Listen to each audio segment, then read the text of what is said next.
Selamat pagi semuanya. Kita sudah menyembah Tuhan dan saya percaya di dalam penyembahan kita Tuhan bekerja sehingga kita bisa merasakan kehadirannya, kita bisa merasakan jamahannya. Tuhan memang ada di tengah-tengah kita. Dan kita tahu bahwa Yesus yang diserahkan bagi kita itu hidup menurut maksud dan rencana Bapa. Sehingga Yesus berkata, makananku ialah melakukan kehendak Bapa. Nah, Yesus adalah pola bagi gereja. Nah, ini waktunya kita mati dan bangkit sama seperti Kristus. Kita mati dari keinginan kita sendiri, mati dari keinginan daging, dan kita bangkit untuk keinginan Tuhan. Bangkit untuk memenuhi isi hati Tuhan, bukan isi hati kita lagi. Itu sebabnya penting kita semakin mengenal siapa Yesus. Kita harus lebih mengenal lagi keberadaan Yesus. Apa yang Yesus lakukan ketika Yesus berada di tengah-tengah dunia ini. Nah, saudara bisa mengetahui apa yang Yesus lakukan ketika saudara menerima kepenuhan Roh Kudus, menerima pencurahan Roh Kudus. Itu yang terjadi dalam kehidupan gereja mula-mula. Mereka menerima kepenuhan Roh Kudus. Itu sebabnya ketika Petrus berkhotbah tentang Yesus, lalu di waktu yang berbeda, Paulus berkhotbah. Di waktu yang berbeda dan tempat yang berbeda, apa yang dikatakan Paulus itu sama dengan apa yang dikatakan oleh Petrus. Kenapa? Siapa yang membuat sama? Roh Kudus. Karena di dalam Petrus ada Roh Kudus, di dalam diri Paulus ada Roh Kudus. Roh Kudus yang hidup secara kekal. Roh Kudus yang ada di dalam hidup Yesus, itu ada di dalam hidup kita juga. Hingga kalau Yesus bisa melakukan segala sesuatu, harusnya kita sebagai gerejanya yang melanjutkan apa yang Yesus telah lakukan, apa yang telah Yesus mulai, maka kita bisa melakukan yang sama juga. Amin. Dan harus diketahui, ketika Roh Kudus menuntun kita dan kita bisa mengikutinya, itu adalah hak privilege. Saudara tahu, sekarang kita lihat hidup kita. Kalau kita berjalan, ada yang mengikuti kita. Kita nggak mau kan? Tapi kalau itu orang yang dekat dengan kita, yang satu tujuan dengan kita, baru kita mau. Benar? Tidak semua orang kita izinkan untuk mengikuti kita. Apalagi kalau kita lagi naik kendaraan, diikuti terus oleh kendaraan yang lainnya. Oh, kita malah curiga. Ini mau ngapain? Tetapi Roh Kudus mengizinkan kita untuk mengikuti apa yang Roh Kudus mau. Artinya itu hak privilege, hak istimewa buat kita. Bisa mengikuti tuntunan Roh Kudus. Roh Kudus bawa kita kemana? Kita ikut. Dan diizinkan. Oh, berapa banyak hak sebagai seorang anak yang begitu banyak haknya diberikan kepada kita. Yang tadinya kita adalah hamba dosa. Diubahkan oleh Yesus. Sehingga kita menjadi orang merdeka. Ketika kita menjadi orang merdeka, Roh Kudus dicurahkan atas hidup kita. Kita bisa mengikuti tuntunan Roh. Kita bisa hidup di dalam Roh.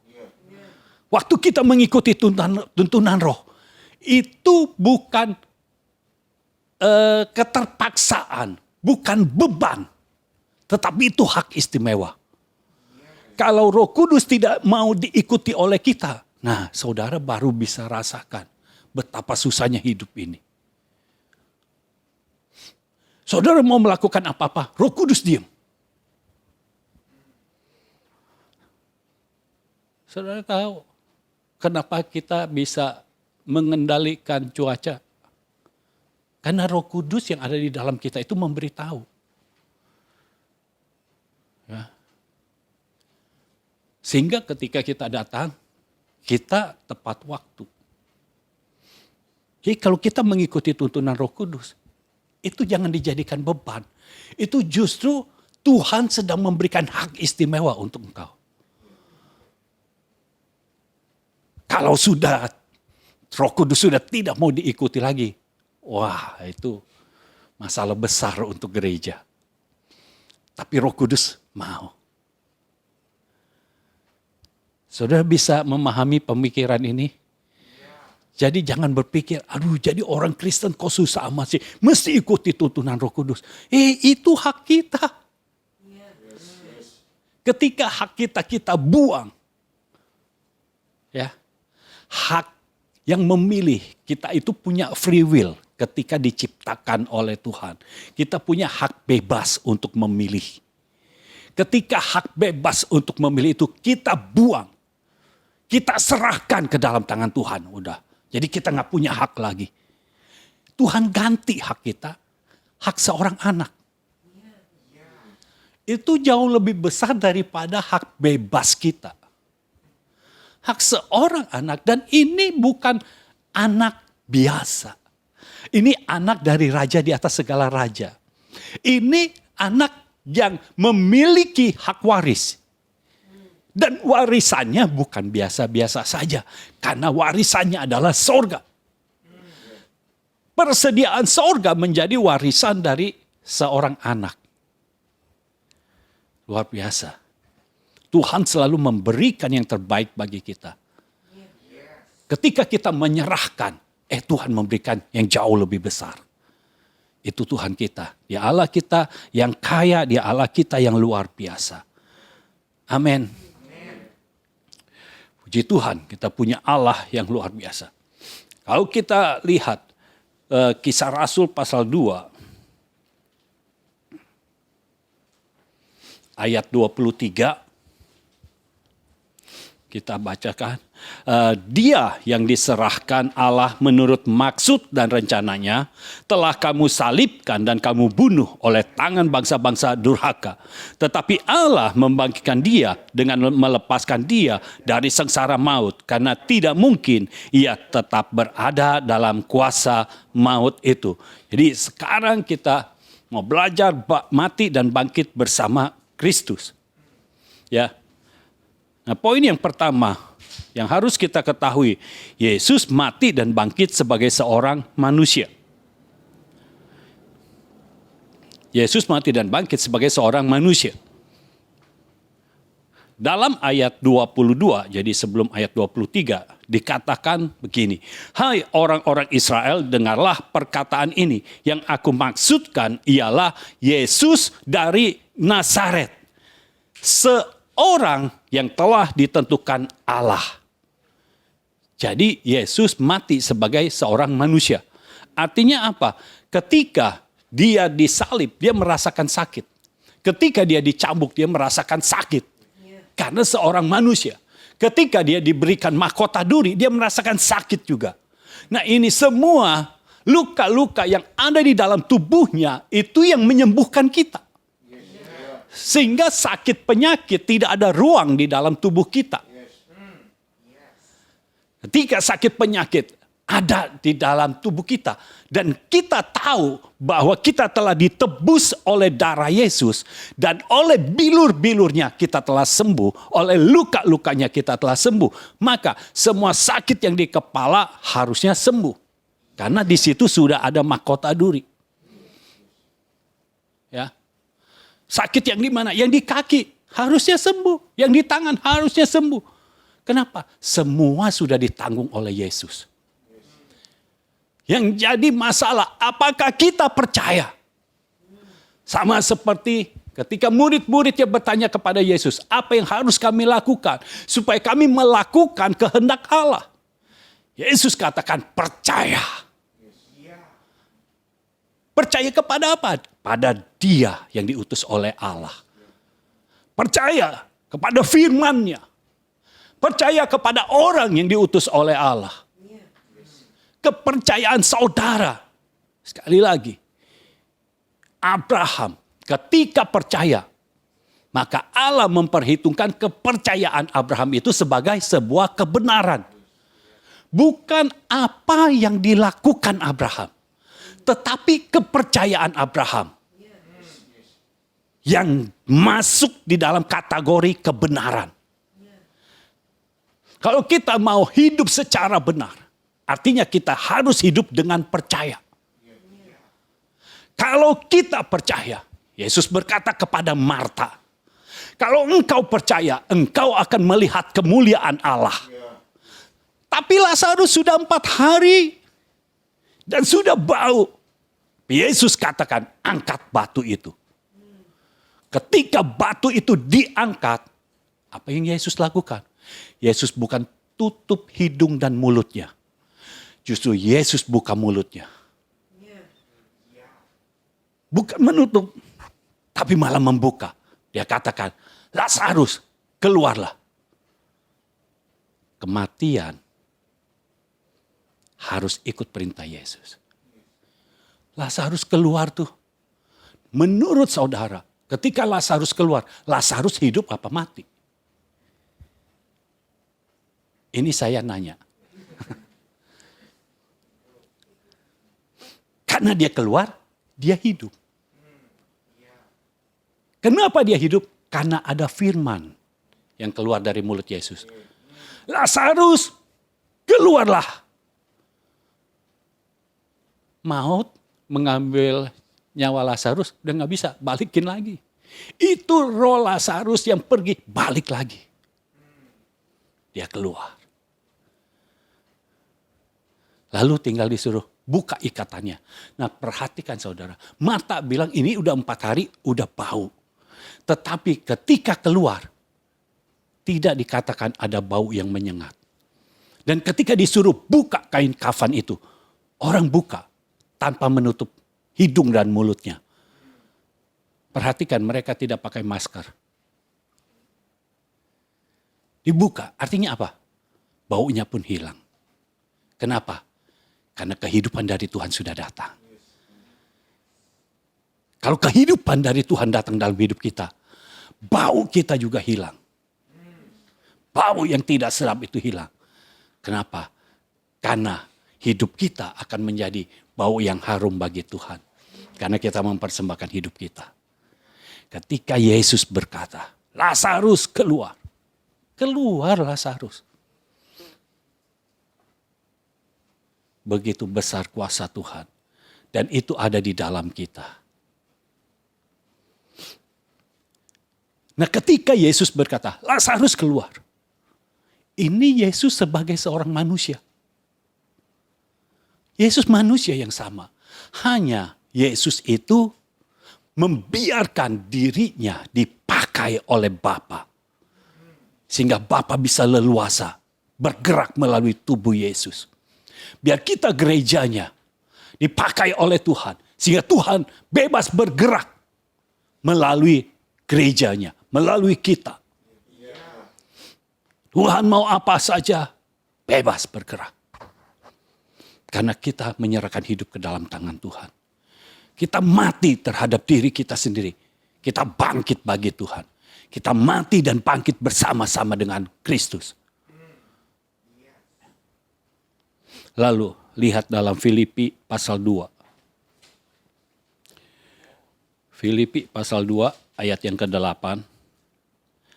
Dan dalam keadaan sebagai manusia, ia telah merendahkan dirinya dan taat sampai mati. Bahkan sampai mati di kayu salib.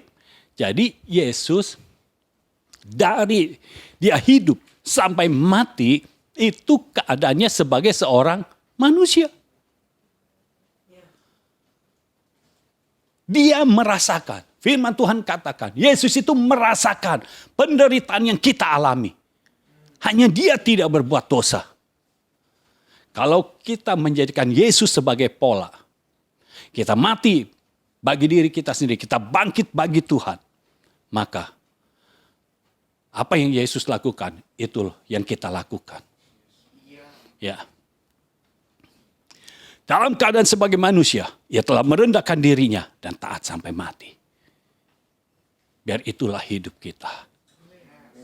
Kalau Yesus menanggung semua penderitaan, seharusnya lah kita juga bisa menerima semua penderitaan karena Kristus. Yesus menerima penderitaan karena menebus dosa kita. Dan kalau kita harus menderita untuk Tuhan, seharusnya lah itu yang kita jalani. Itu sebabnya matikan dagingmu. Matikan keinginan daging. Biar Roh Kudus nyata dalam hidupmu. Engkau hidup sesuai dengan tuntunan Roh. Sehingga Tuhan bebas bergerak. Ketika Tuhan mau minta engkau ke satu kota, engkau punya waktunya. Engkau punya segala sesuatunya. Engkau bisa pergi ke sana. Jangan sampai ketika Tuhan meminta kau ke satu kota, engkau siap waktunya, tapi dananya nggak siap. Kenapa? Karena dagingmu belum mati.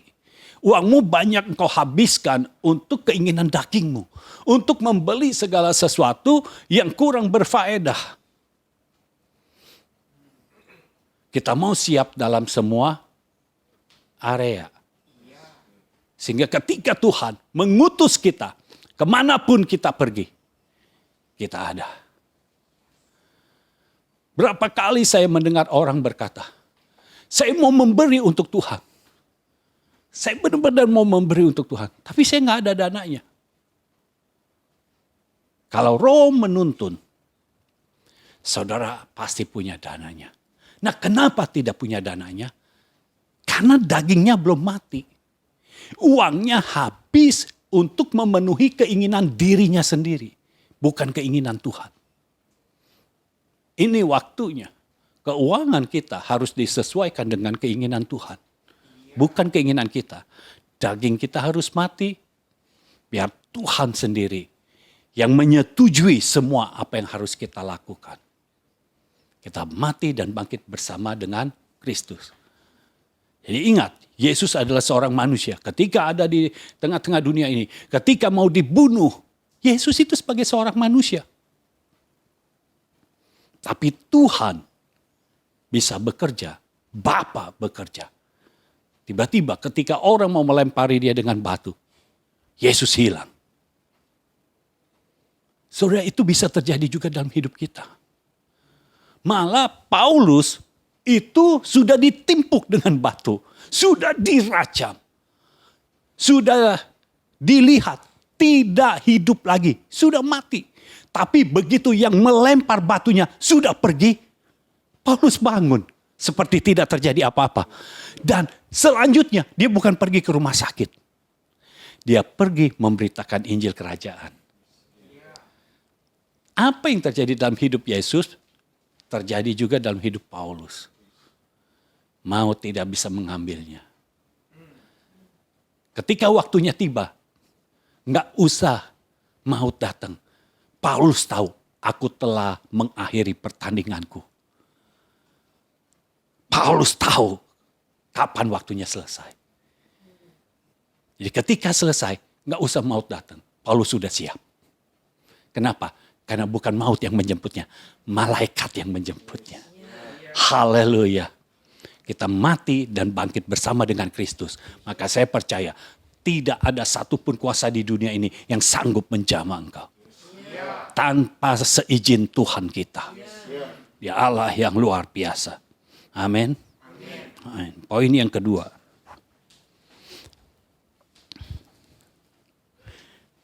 Yesus disalibkan, dibunuh oleh orang tangan-tangan bangsa durhaka. Dalam ayat 23 dikatakan dia yang diserahkan Allah menurut maksud dan rencananya telah kamu salibkan dan kamu bunuh oleh tangan bangsa-bangsa durhaka. Jadi memang para imam, para rakyat pada saat itu tidak secara langsung menyalibkan Yesus.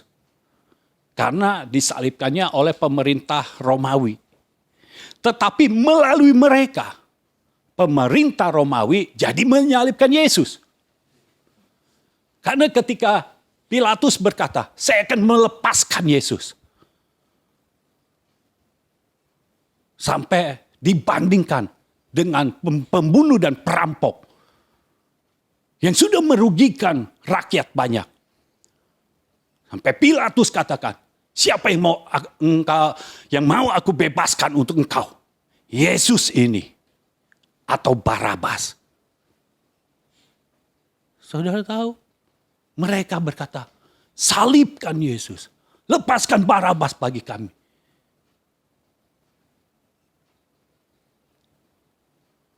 Ini orang-orang durhaka. Tetapi dengar, orang-orang durhaka yang bertobat akan diterima kembali oleh Yesus.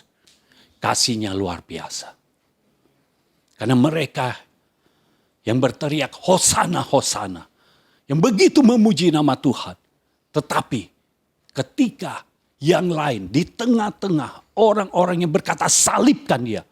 Mereka yang berteriak Hosana berkata juga salibkan dia. Tetapi ini semua terjadi. Bukan untuk menggagalkan maksud Tuhan dalam hidup Yesus. Tetapi justru ini untuk menggenapi maksud Tuhan dalam hidup Yesus. Karena dengan matinya Yesus disalib. Karena firman Tuhan berkata, terkutuklah orang yang tergantung di kayu salib. Sehingga semua kutuk yang menimpa kita itu tidak berlaku lagi. Kita dibebaskan oleh Yesus. Kita dibebaskan karena semua kutuk sudah ditanggung oleh Yesus di kayu salib. Jadi tidak ada lagi kutuk keturunan. Tidak ada lagi sakit keturunan. Tidak ada lagi miskin keturunan. Karena sekarang kita berada di bawah sorga yang terbuka. Di mana Yesus duduk di tahtanya. Haleluya. Diserahkan pada tangan bangsa-bangsa durhaka. Tapi sekali lagi, mereka yang menyerahkan. Ketika mereka bertobat, Yesus mengampuni. Kasih Tuhan luar biasa. Karena ada kemungkinan ketika Roh Kudus dicurahkan dalam gereja mula-mula, orang-orang yang setiap hari bertambah, setiap hari orang-orang yang diselamatkan itu bertambah di dalam gereja mula-mula itu. Mungkin itu adalah orang-orang yang pernah berkata salibkan dia. Kita tidak tahu, tapi kemungkinan itu sangat besar terjadi. Tetapi Tuhan tidak memilih-milih orang. Siapa yang menerimanya sama diberinya kuasa menjadi anak-anak Allah. Sehingga mereka juga semuanya menerima pencurahan Roh Kudus. Karena hanya seorang anak yang bisa menerima warisan. Roh Kudus adalah warisan yang diberikan Tuhan kepada Abraham dan Abraham mewariskannya kepada kita. Itulah Roh Kudus. Jadi kita harus menjadi anak-anak Allah terlebih dahulu, baru Roh Kudus bisa kita terima. Dan karena Roh Kudus sudah dicurahkan, maka Tuhan bekerja dengan luar biasa. Petrus bisa menghandle 3.000 orang. Rasul-rasul bisa menghandle 3.000 orang. Dan 3.000 sudah bisa ditambah lagi 5.000. Setelah itu kota-kota. Saudara perhatikan, setelah itu tidak dihitung lagi jumlahnya. Kenapa? Karena kota-kota. Sudah bicara kota-kota. Yudea, Samaria, Antioquia, Kaisarea, banyak. Filipi, Efesus, kota-kota. Tuhan mulai bergerak atas kota-kota. Dan kita akan bergerak atas kota-kota juga. Supaya apa? Supaya kota-kota menjadi makmur. Kota-kota menjadi tahu siapa Tuhan. Sehingga kemuliaan Tuhan nyata atas kota-kota. Ya Tuhan sendiri yang bekerja di tengah-tengah kita. Dan kita bisa mengerti firman Tuhan.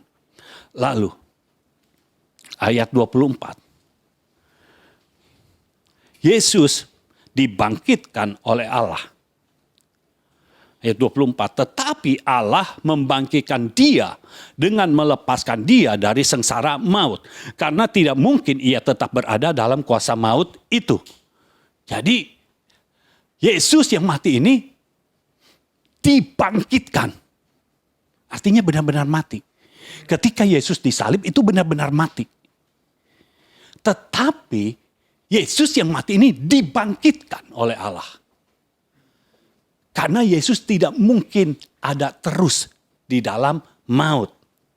Ya, Yesus tidak mungkin berada di dalam maut. Jadi ini poin yang keempat. Yesus tidak mungkin berada dalam kuasa maut. Mungkin ayat 24 ini kita lihat dari versi firman Allah yang hidup. Ayat 24 dari versi firman Allah yang hidup. Kemudian Allah melepaskan dia dari sengsara maut dan membangkitkannya. Sebab maut tidak dapat menguasainya. Dengar saudara, maut tidak dapat menguasai Yesus. Apalagi sekarang kunci maut dan kunci kerajaan maut sudah ada di tangan Yesus. Tangan adalah anggota tubuh, kita adalah tubuh Kristus. Artinya kunci maut dan kerajaan maut harusnya ada di tangan kita. Berarti maut tidak bisa menguasai kita. Sakit penyakit adalah bagian dari maut. Itu tidak bisa menguasai kita. Jadi kalau kita sakit, kita punya hak untuk sembuh. Karena firman Tuhan berkata, oleh bilur-bilur Yesus, kita sekalian menjadi sembuh. Jadi kita tahu sekarang bahwa maut tidak berkuasa atas kita. Pikiran kita harus tertanam kuat-kuat bahwa maut tidak bisa. Bukan tidak menguasai, tetapi tidak bisa menguasai. Artinya dia mau menguasai tetapi tidak bisa. Dan antek-antek dari maut adalah sakit penyakit.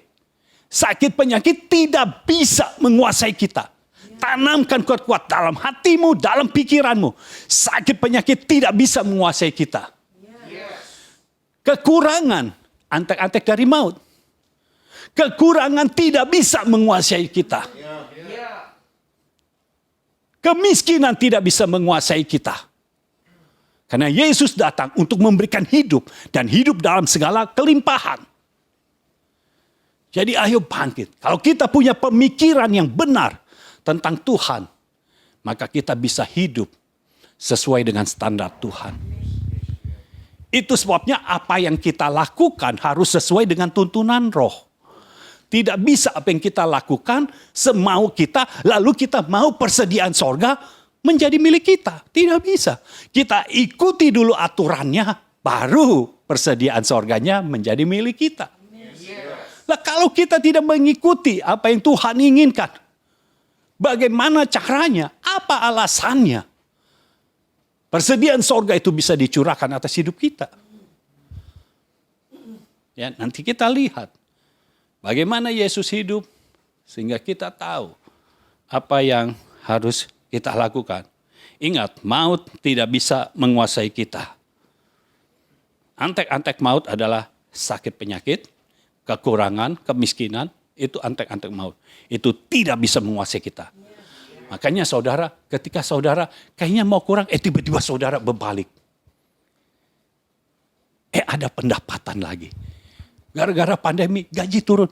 Tiba-tiba sekarang, berbalik lagi. Sementara banyak orang ketika turun habis itu langsung habis. Karena yang kerja itu dipecat. Tetapi saudara bisa balik lagi. Kenapa? Mau tidak berkuasa atas hidupmu sampai seterusnya.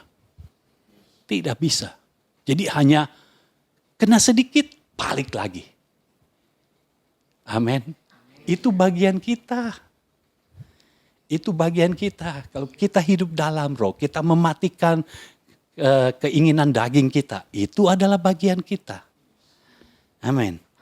Nah, sekarang kita lihat.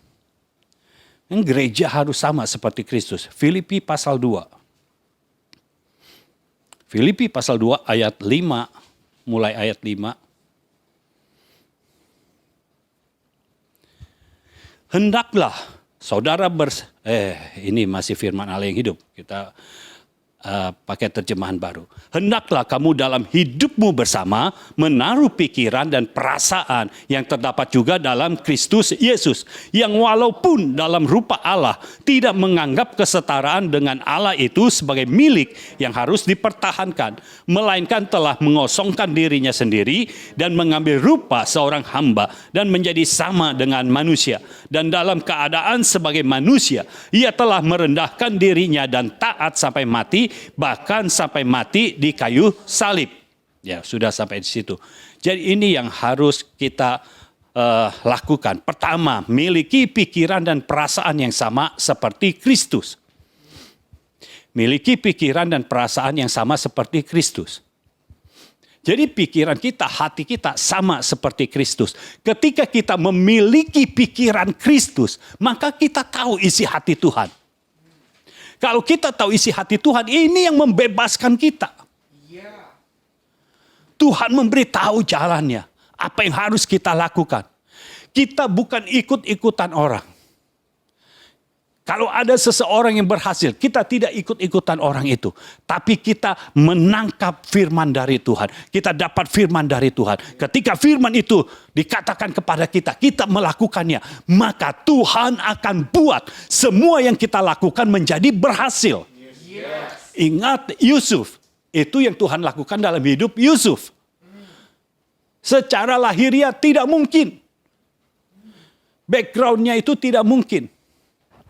Ya, sampai usia 17 tahun, Yusuf itu hanya ada bersama-sama dengan bapaknya. Ketika saudara-saudaranya menggembalakan kambing domba, membawa pergi kambing domba, Yusuf ada di rumah. Secara skill, Yusuf tidak ada. Lalu pengalamannya, dia menjadi budak. Kemudian pengalaman kedua, dia menjadi narapidana. Secara lahiriah tidak ada alasan untuk Yusuf bisa menjadi seorang penguasa.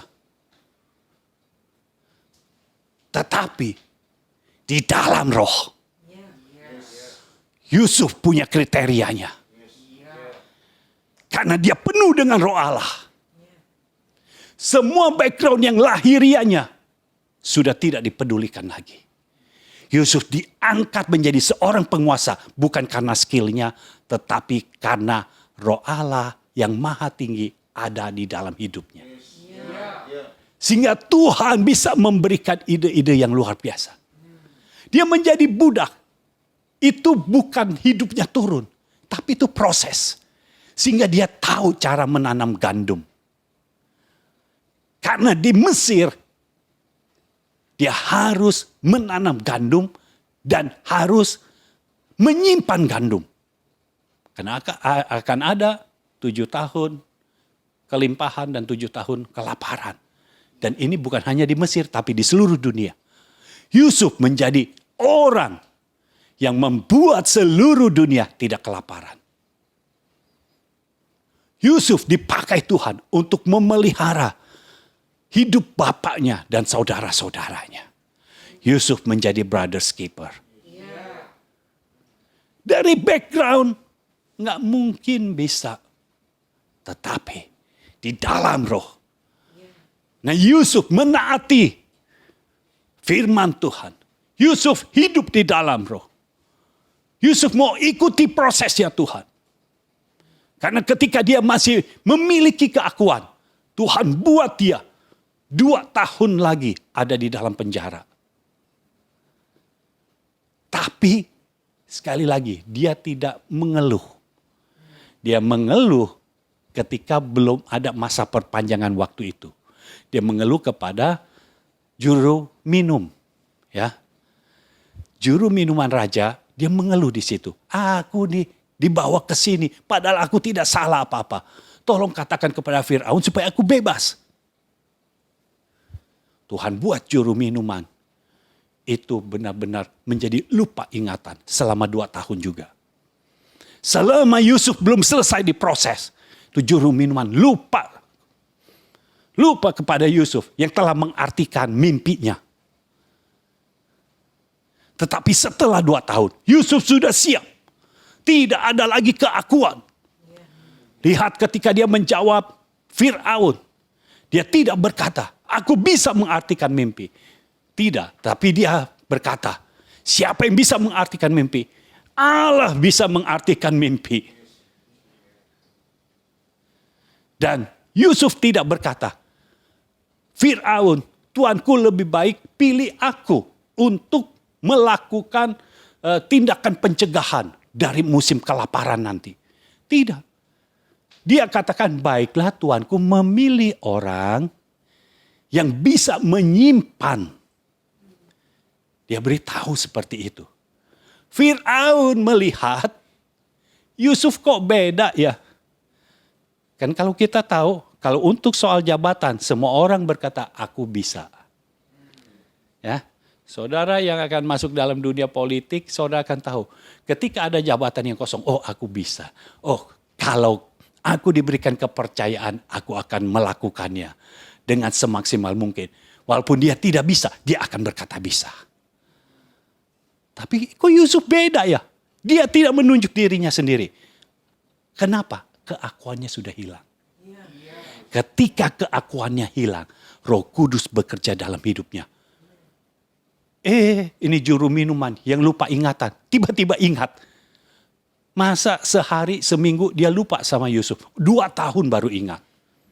Itu kalau bukan Tuhan, siapa yang melakukannya? 2 tahun dia baru ingat. Kenapa? Yusufnya sudah siap. Saudara tahu berapa banyak orang di dunia ini harus lupa ingatan untuk menantikan saudara. Supaya saudara selesai diproses.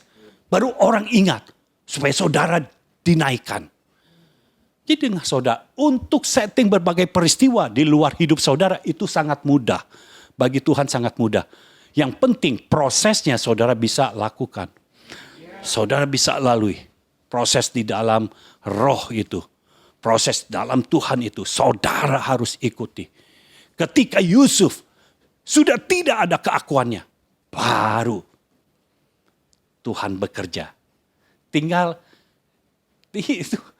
itu bikin juru minuman ingat gampang sekali. Tiba-tiba aja itu juru minuman kayak baru bangun tidur. Tuanku Fir'aun. Saya baru ingat nih padahal udah 2 tahun. Saya juga bingung kenapa kemarin-kemarin gak ingat. Saya baru ingat. Waktu saya di penjara.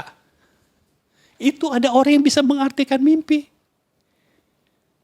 Ingatnya tepat. Ketika Fir'aun mimpi. Bukan ketika anaknya Fir'aun mimpi. Ketika Fir'aun mimpi. Kan orang mimpi banyak dong. Benar saudara? Orang mimpi banyak. Keluarganya juru minuman mungkin ada yang mimpi juga. Tapi dia gak pernah ingat Yusuf. Fir'aun mimpi, dia ingat Yusuf. Tuhan itu ajaib.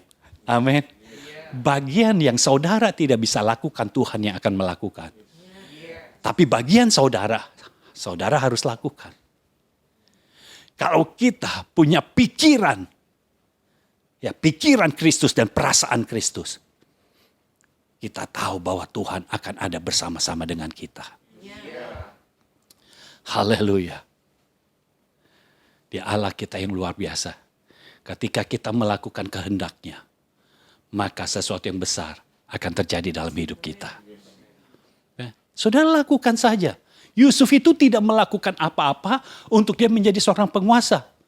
Dia lakukan bagiannya aja. Oh ya, keakuanku harus mati. Ya, keakuanku harus mati. Sehingga ketika dia keluar dari penjara, keakuannya sudah hilang. Pastikan saudara, ketika Tuhan proses saudara, keakuanmu mati. Engkau memiliki pikiran Kristus dan perasaan Kristus. Bukan perasaan diri sendiri, bukan emosi diri sendiri, tapi perasaan Kristus. Pikirannya pikiran Kristus. Kalau kau punya pikiran dan perasaan Kristus, maka dunia mau menyuntikkan pikiran ke dalam pikiranmu, menyuntikkan hal-hal buruk dalam pikiranmu tidak bisa lagi. Kenapa? Sudah tercover. Dipagari ada pikiran Kristus. Lihat, Yesus ketika hidup, pikirannya tidak terganggu oleh soal makan dan minum. Ya, saya tidak mengajarkan saudara jadi makan nggak teratur. Disesuaikan dengan pikiran Kristus. Yesus waktu melakukan kehendak Bapa, dia merasa sudah kenyang karena itu makanannya. Jadi waktu berjumpa dengan perempuan Samaria, murid-muridnya membeli makanan dan membawa kepada Yesus. Dan Yesus katakan, makananku melakukan kehendak Bapa. Ini pikiran Kristus. Jadi dia tidak ditentukan oleh makanan jasmani. Tapi bukan berarti saudara makan semau-maunya ya. Nah, udah sekarang makan pagi. Nanti seminggu nggak makan pagi. Nanti makan jam 12. Lain lagi makan jam 3. Enggak. Itu bikin lambungmu nggak teratur. Tapi kalau engkau melakukan itu sesuai dengan pikiran Kristus, maka lambungmu tidak akan apa-apa.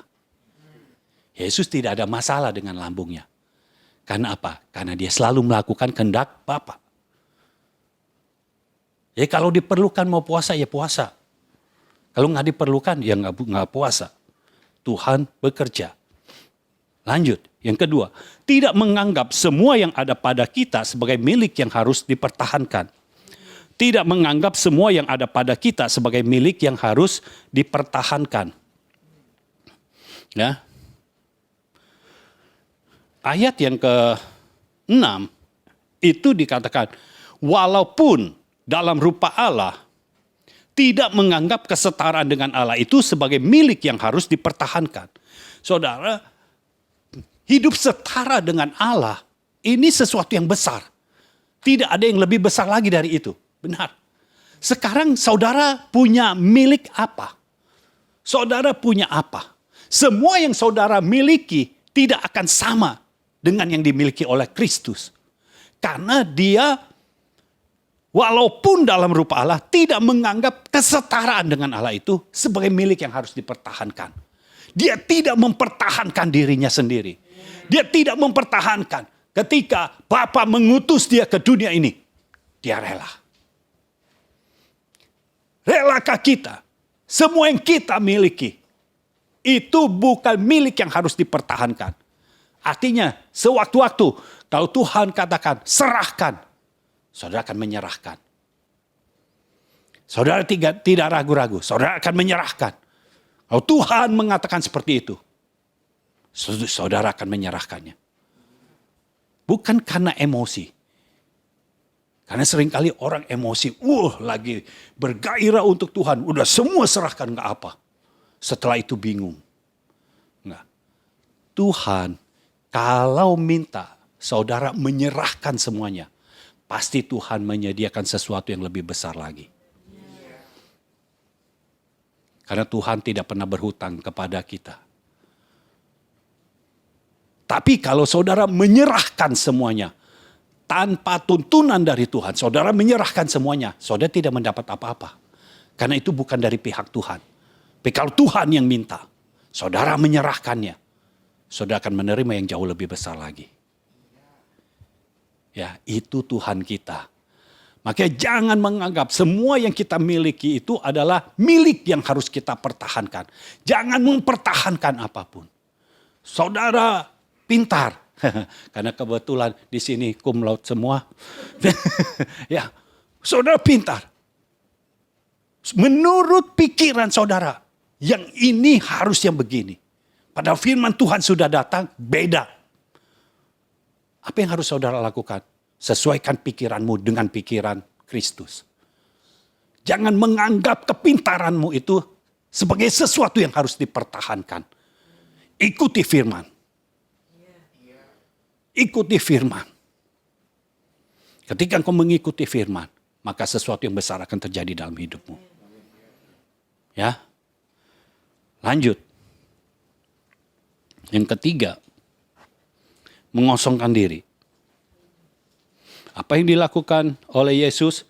Kenapa dia bisa membuat semua milik yang dimilikinya itu bukan sebagai milik yang harus dipertahankan karena Yesus mengosongkan diri. Ayat 7, melainkan telah mengosongkan dirinya sendiri. Jadi kita harus mengosongkan diri kita sendiri. Bukan berarti di dalam kita itu kosong. Kita kosong terhadap diri kita sendiri.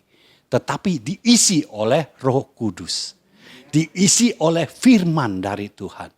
Tapi kita kosong terhadap diri sendiri. Semua yang kita miliki, kita tidak menganggap itu milik kita. Karena sesungguhnya kalau kita percaya bahwa semua berkat berasal dari Tuhan, artinya semua yang kita miliki bukan milik kita. Kita hanya pengelola. Kita hanya pengelola. Karena semua bukan milik kita. Artinya ketika Tuhan mau meminta kepada kita, kita serahkan. Ketika saudara, sekarang kan masih ada yang kuliah, ada yang bekerja. Tapi satu saat ketika Tuhan minta, semua pikiranmu itu, engkau curahkan untuk pekerjaan Tuhan. Jangan pertahankan itu. Kalau Tuhan yang minta, jangan pertahankan itu. Tapi ingat, dengan pikiran dan perasaan yang sama seperti Kristus. Dengan pikiran Kristus, bukan dengan emosi. Saya tidak mau saudara, saya mau full time. Enggak. Saudara memang perlu full time untuk Tuhan. Karena pada saat saudara bekerja, saudara juga bekerja seperti untuk Tuhan. Jadi saudara juga full time.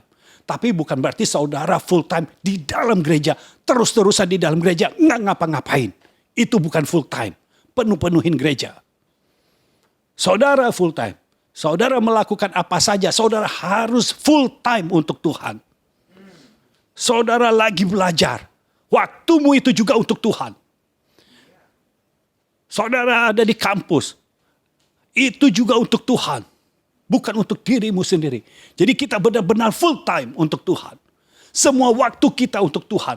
Kita menjalani kehidupan ini karena Tuhan. Saudara ada di tempat ini karena Tuhan.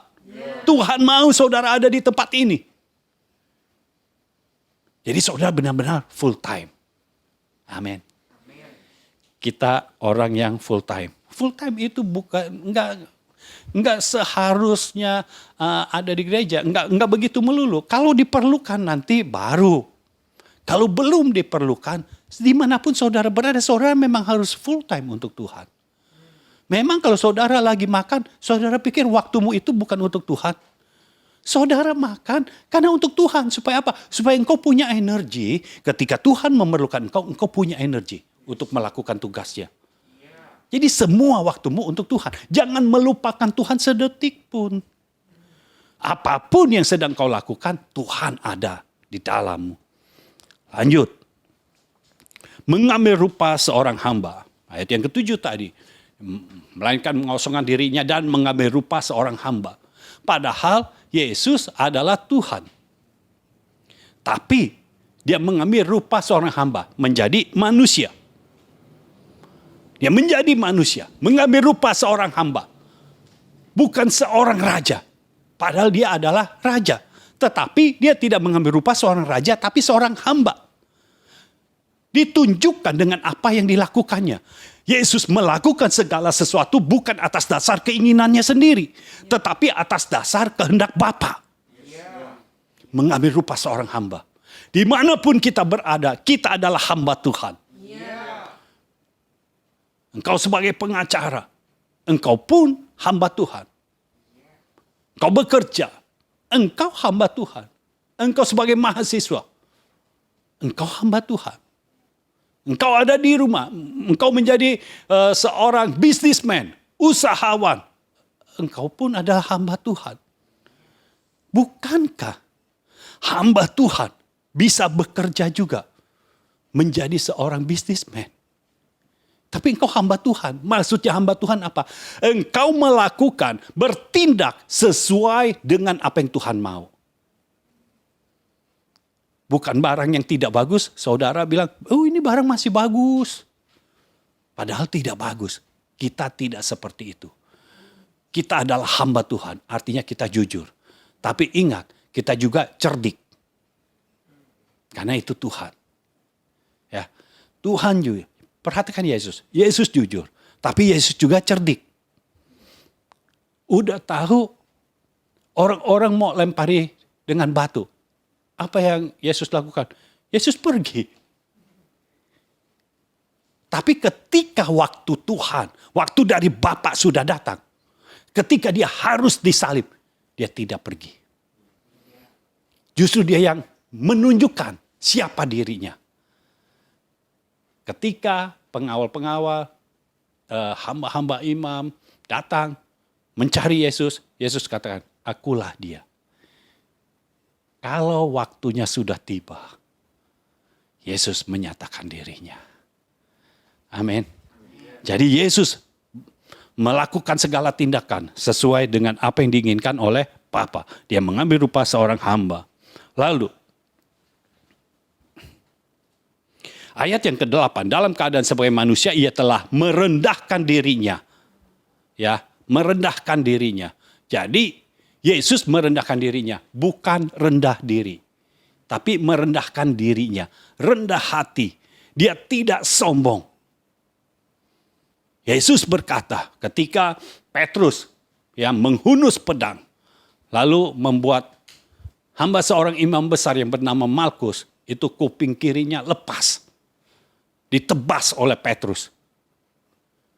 Yesus ambil lagi kupingnya, ditempel lagi.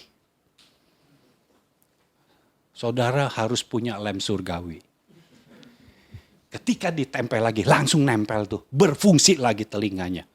Dan Yesus katakan, apa engkau kira aku tidak bisa minta supaya pasukan malaikat datang? Artinya apa? Yesus bisa melakukannya. Tetapi Yesus tidak melakukannya. Kenapa? Karena dia merendahkan dirinya. Jadi jangan sombong. Ketika kita tahu ayat firman ini, oh ini bicara kepada kita seperti ini.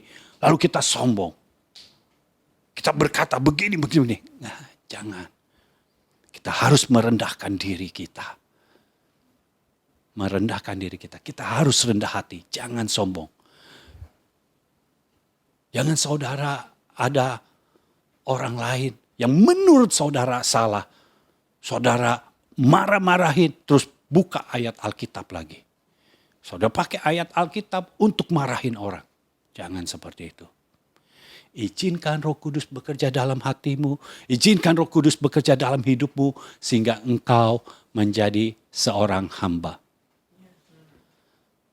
Engkau tidak lagi angkuh. Karena Tuhan menentang orang yang angkuh. Tapi kita sama-sama rendah hati. Kita merendahkan diri di bawah kaki Tuhan. Ya Tuhan yang bekerja dalam hidup kita. Yang terakhir dari apa yang Yesus lakukan. Yesus adalah pribadi yang taat. Karena ketaatannya. Yesus mau datang kepada Yohanes Pembaptis. Dan dia dibaptis oleh Yohanes.